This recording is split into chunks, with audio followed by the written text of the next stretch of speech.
Alright, what's going on, guys? Back for game 2 of the 13.5k large armies tournament between Zahar and Bachus. Um, Second game, Bachus won the first game. Now he gets to take Boyai. Zahar goes Getai as the counter. And so we'll see what Bachus likes to do with Boyai. Maybe a bit different. It is a bit different. And let's first go through Getai. Getai is a pretty interesting faction with these rules because they don't have mid tiers, they only have axe warriors and noble swords. You don't really want to bring Falksmen. They don't have slingers, but they have the Dacian heavy bows pretty decent, and they have bow horse. So Zahar goes for 4 bow horse and 2 Dacian bowmen on the edges and 4 Dacian heavy bows in the center, which means rule update that foot missiles are separate, or like HA do not count towards the foot missile limit because there's 10 here and the max was 9. So cool rule update there. The rest of his army, spear front with 2 heavy spears on the flanks, 4 spear warriors in the center, 4 axe warriors as we said, 3 noble swords, and 3 spear horse. So nice spear force for Zahar. He has 3 noble swords that are decent, 4 axe warriors, again, really gonna suffer against Boyai, of course. But spear warriors, pretty good, 25 bonus versus large, 61 melee defense, 65 armor, 50 health, 45 morale. The unit costs 300, so that's nice. But no javelins, so would you really prefer them over Levy Freeman? I don't think so. He has good missile power with 6 missiles plus the 4 bow horse. Cav is lacking, but I guess it's not a huge problem. He will just set his Cav in the back and sort of defend, and just use his spears to even up the Cav fight. Bacchus' army now. He has 4 slingers. They are defending against the bow horse at the moment. He has the classic 4 heavy horse, 1 noble horse gen. 2 Oathsworn, looks like probably will be 4 sword followers. No, 3 sword followers and 2 axe warriors. There.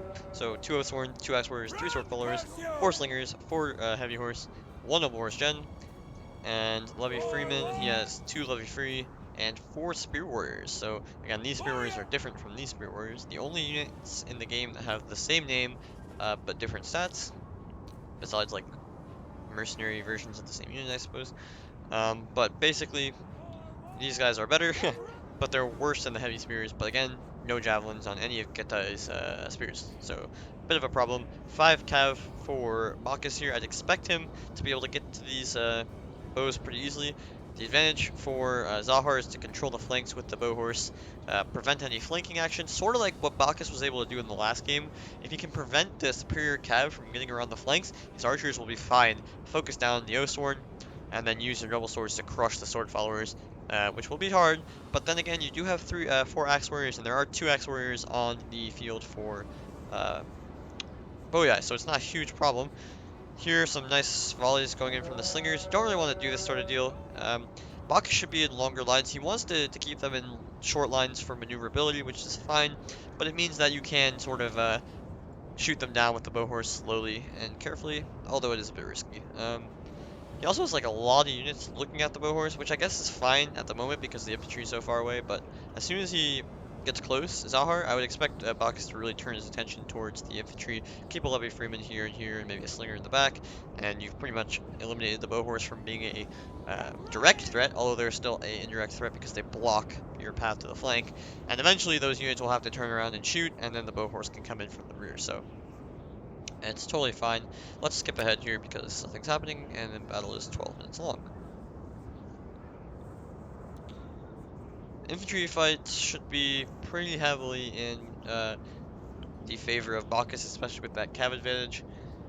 But the missiles will be the difference maker. 6 against 4 here, and again, plus the 4 bow horse keeps the slingers looking towards the flanks. Really should focus down the 2 Oathsworn, and then just hope this the noble swords can do enough here, and as well as focusing down cav. Spear battle will be close, although I mean not really because the spear warriors are just so good. The Boyai spear warriors are so good. He's trying to bait out slinger volleys. He's doing that, but he's lost 13 men for it. Can you really say it's worth it?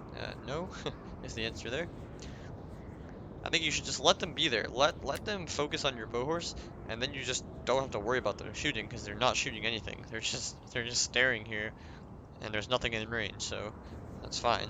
It's not a big problem. But yeah, he loses some bow horse for it. Not worth it there. one bow horse could come around the back here. That's one thing Zahar is not doing yet. He's not putting a threat in the rear because it'll force more units to turn around. And that's basically the whole purpose of HA in the early game. So he comes forward. Bachus says, look, I'm not ready to engage yet, so I'm going to chill. Zahar says, well, I want to engage, so I'm going to keep walking forward. Maybe he'll get some free shots with his archers now on some sword followers. Right here, I guess. Oathsworn are kept in the back, which is nice. You shoot down the spear warriors, I get that a little bit, but you only have 15 ammo, so you really don't want to do this for too long. But I understand wanting to deplete them a little bit. It'll allow your spears to not be outclassed so heavily. And you'll still have ammo left over, of course. Slingers here getting some nice shots into the Dacian bows. These guys should be just kept back because they're just going to lose too many men to the slingers here. Pointless losses, I guess. But he wants to come forward now. Again, the slingers, yeah, just tearing apart the Dacian bows. Should be in longer lines. Bacchus' slingers are not in long lines, but it will mean they are a bit more maneuverable. He's not trying to take an archer war, so it's not a terrible thing to be in these long lines. Archers still haven't done very much, so it's not good. Wasting maybe 3 volleys each so far. But again, Bachus still looking at these bow horse. The engagement on this side would be quite good. Heavy spears here, we're gonna be able to do fine against heavy horse. A couple javelins will come in, a couple bows will come in. I mean, they're not gonna care too much about this fight, and they're gonna kill Levy Freeman easily as well. Could have gone into cavalry countering tactics. He probably should have just taken the charge braced, to be honest. Gonna bring his axe warriors to push back the spear warriors. Nice rear shots as well. And now he's gonna cycle in the spear warriors to kill the charge of the axe warriors. It's like the axe warriors. So nice play there. And heavy click ruler going in. He wants to target the axe warriors though. Bit of a waste. This charge is late from Bacchus though, not going to be very effective at all. Levy Freeman getting owned. And he's going to get a lot of free shots into these heavy horses, you can see. These axe warriors are going to get kind of owned. And he's losing a spear warrior for it, but that's fine. Gonna get the much better engagement here. And because these sword followers are so far away, he can just cycle back again. Nicely not using his cav. I think this is really smart because he doesn't want to get overrun basically and lose too much cav in the early game and then just have nothing to stop the 5 cav that Bacchus has. But again, so good engagement here for the noble swords. Although, yeah, it's just good engagement. Not so good here. Axe warriors against axe warriors. They got the better charge because he cycled out a spear warrior. The noble sword is just waiting for the Oathsworn to commit. He should just run away here. Actually, doesn't even need to engage at all here. He could hit with a cav, but he tries to go for the charge. But this means the Oathsworn are going to rack up insane kills because these guys are low HP. So that's not great. You really don't want to deny the Oathsworn charge if possible. Axe warrior going down, and sword follower going down, so that's nice. The cav is coming in, but this is a bit late. There could be a lot of focus fire here. And again, this is something that Zahar just has to accept because he has so few cav. He needs to first wait for the enemy cav to get shot down and then go for the engagement. So he's doing that. Nice shots onto the heavy horse. They lose 20 men, 30 men. He's only getting a counter charge with 40 sword followers, so these noble swords say like, okay, that's fine. The entire heavy horse eliminated. So this is exactly what Zahar wants to do here. Let the cav try to charge in to give him a better melee engagement. Kill the cav, and then, okay, you might get a bit of a worse melee engagement, but then you can cycle in your spears, cycle out your infantry, and keep your archers and your cav, crucially, safe and sound for the late game. And now these bow horse really start to be a threat. Shoot down cav, potentially rear charge slingers, etc., because so many units are going to be engaged. The general safe back here, lost 5 men. Not great, honestly.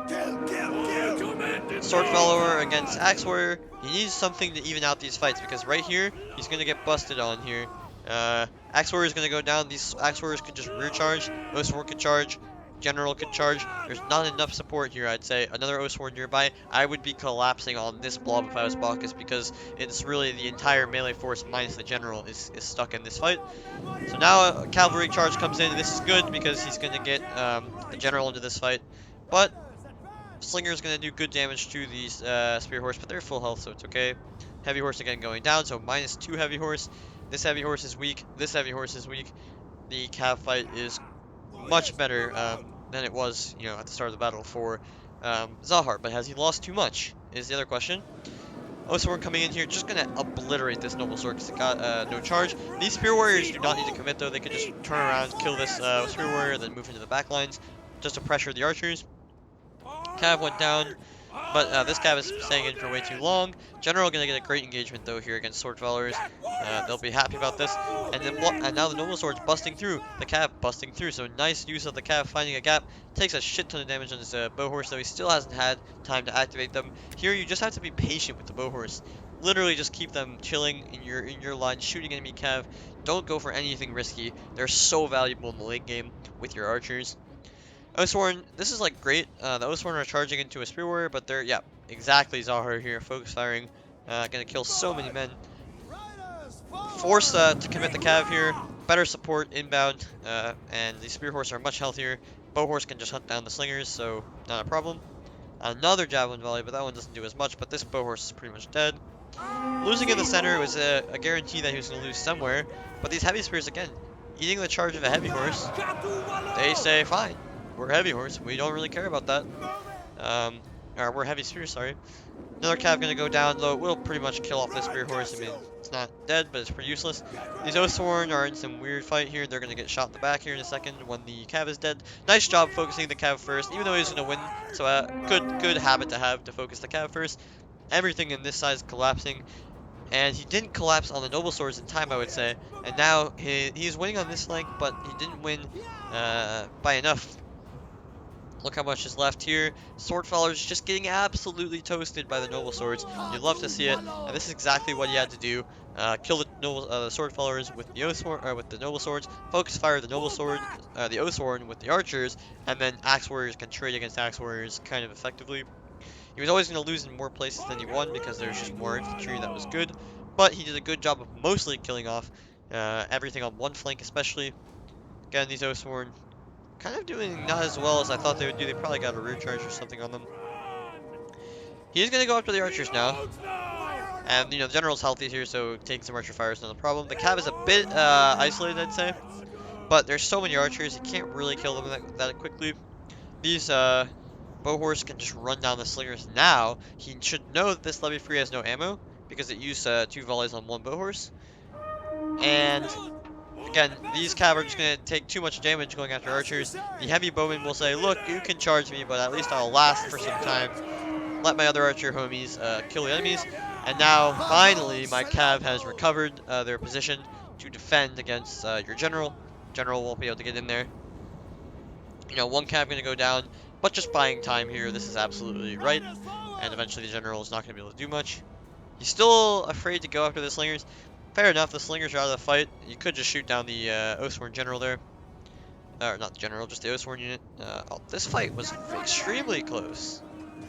Shouldn't have been, but just so much support, firing and shooting and all that into the blob. Recharges. Finally over here, you know, the last cav units are going to go down. Looks like these guys are out of ammo anyway, so it's not a huge deal. Bow horse though. Clutch it up in the late game, boys. They will always be good for their money here.